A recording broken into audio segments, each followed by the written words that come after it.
Уважаемые коллеги, дорогие друзья, собственно, тема, которую мы сейчас обсуждаем, вопрос связан с той бедой, которая постигла нашего культуру.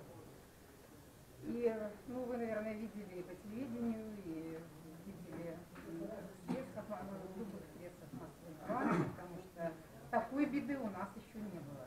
Я вам даже приведу некоторые цифры. Вода поднималась до 14 метров. 14 метров это примерно пятиэтажный дом. Можете себе представить. Никогда в истории даже старожилы не помнят практически такие беды. 6 территорий у нас затоплено, 32 тысячи людей пострадали, из них четвертая часть, это 8 тысяч, это дети. 21 человек погиб, 13 человек числятся пропавшими без вести.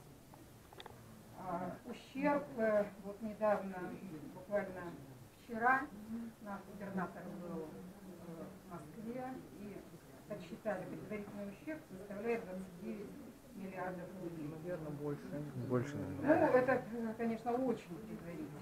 10 тысяч жилых домов пострадали, из них 3,5 тысячи не подлежат восстановлению. Там еще приусадебные участки, около 7 тысяч. 190 человек сейчас в больнице. Цифры разрушений совершенно потрясающие. Конечно, нам помогает вся страна. Конечно, нам помогают другие страны. Сегодня я видела Монголия. К нам приезжают и волонтеры, и, конечно, большая помощь государства. Сейчас уже уточняют. Но ужас еще состоит в том, что там где-то вода спадает, но объявлен режим чрезвычайной ситуации, и еще в одном регионе собирается вода уже. И буквально вчера эвакуировали 4 лагеря пионерских.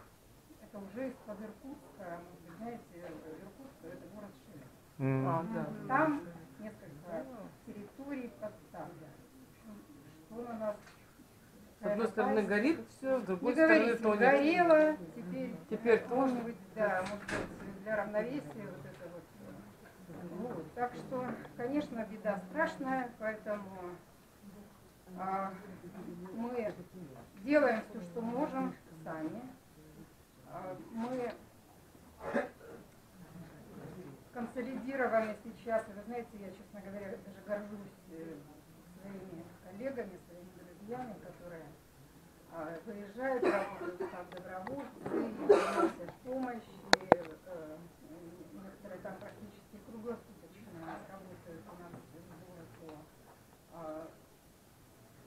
по сбору гуманитарной помощи, потом нужна же сортировка, транспортировка, то есть эта работа предстоит большая, причем работа предстоит еще надолго.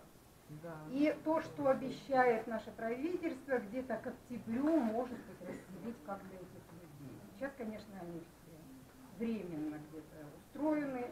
Детей, вот этих практически 8 тысяч детей, из них те, которые от 7 до 17 лет, они будут сейчас размещены в детские лагеря.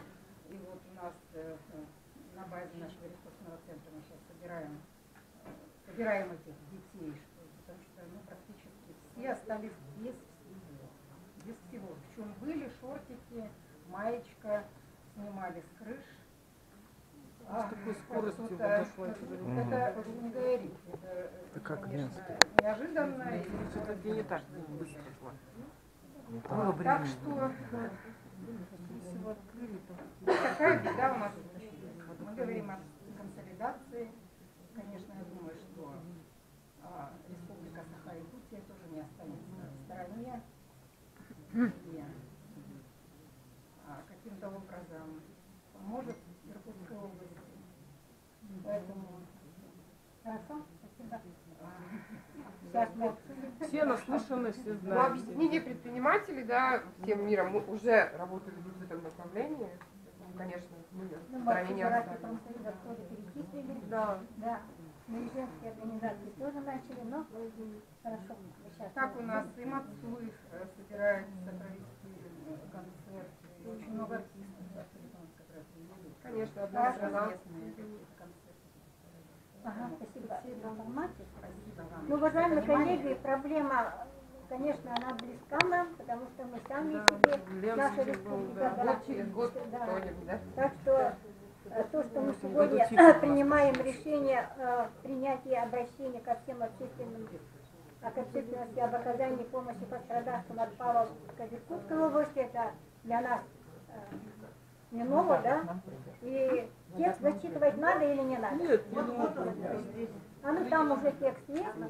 Ну и просто постановление тогда мы принимаем принять к сведению информацию члена Общественной палаты Российской Федерации, заместителя председателя Общественной палаты Иркутской области Ураловой Светланы Валентиновны, утвердить текст обращения Общественной палаты Республики Саха-Якутия к общественности об оказании помощи пострадавшим от паводка в Иркутской области, аппарат Общественной палаты Республики Саха-Якутия опубликовать обращение в средствах массовой информации. Кто за это решение, прошу проголосовать. Спасибо. Воздержались, против нет. Ну вот